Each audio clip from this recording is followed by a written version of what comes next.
Assalamualaikum warahmatullahi wabarakatuh. Perkenalkan, saya Siti Fatimah dari kelas C2. Pada video kali ini saya akan membahas tentang Syekh Syarif Hidayatullah atau yang lebih dikenal dengan Sunan Gunung Jati, dan bagaimana peran beliau dalam mengubah kondisi sosial dan budaya masyarakat Cirebon. Pembahasan kali ini tentu sangat menarik karena perubahan yang terjadi di Cirebon itu sendiri bukan perubahan yang sangat instan atau dengan paksaan, tapi lewat proses panjang yang damai dan penuh kebijaksanaan.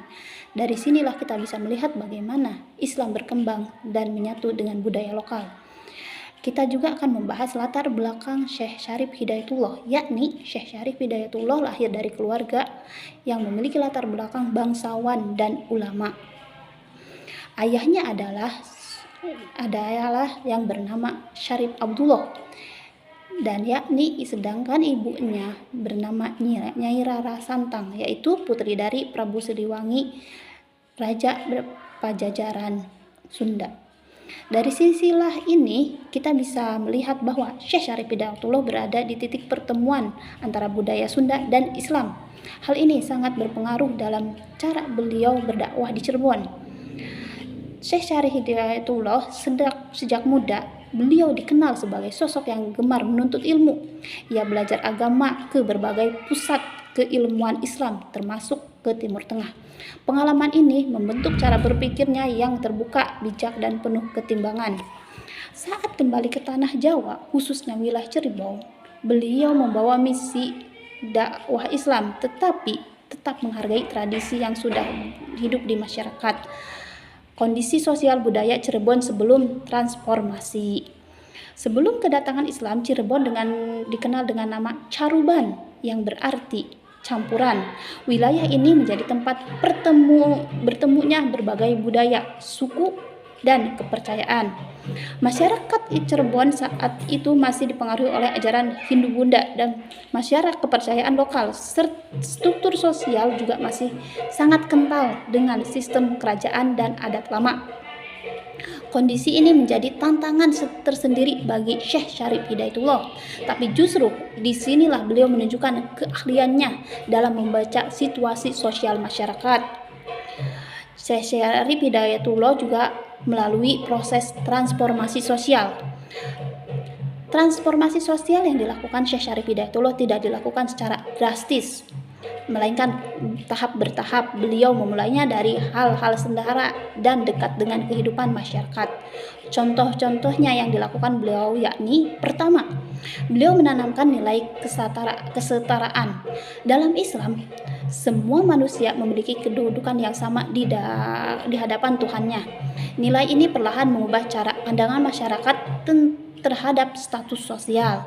Kedua, beliau menguatkan nilai kebersamaan dan gotong royong. Nilai ini sebenarnya sudah ada dalam budaya lokal, tapi diperkuat dengan ajaran Islam seperti ukhuwah dan kepedulian sosial. Ketiga, beliau membangun pusat-pusat kegiatan keagamaan yang juga berfungsi sebagai pusat sosial.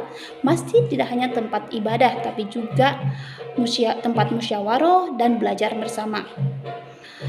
Transformasi budaya Cirebon yang dilakukan beliau Syekh Syarif Hidayatullah, selain perubahan sosial, Syekh Syarif Hidayatullah juga membawa transformasi budaya yang sangat khas. Beliau tidak menghapus budaya lama, tapi melakukan akulturasi. Misalnya, tradisi keraton, seni ukir, dan upacara adat tetap dipertahankan, tapi diberi nilai-nilai Islam.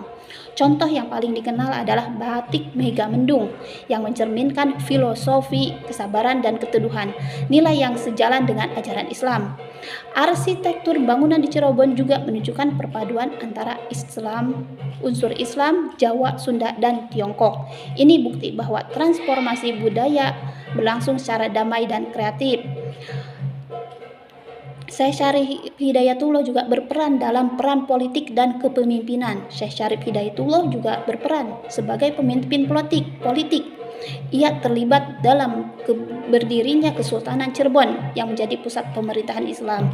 Dengan adanya kekuasaan politik yang berpihak pada Islam, perubahan sosial dan budaya bisa berjalan lebih terarah.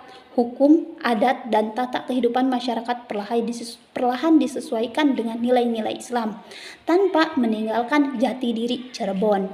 Beliau juga menjalin hubungan baik dengan kerajaan Islam lain seperti Demak, Banten yang memperkuat posisi Cirebon wilayah di pesisir utara Jawa.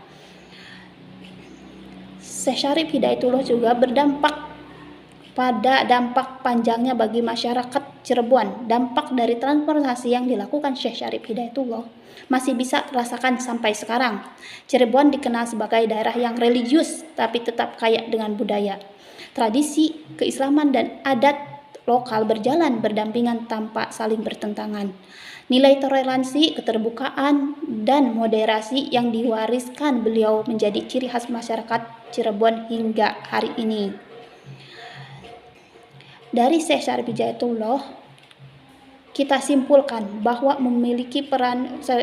Syekh Syarif Hidayatullah memiliki peran besar dalam transformasi sosial dan budaya Cirebon.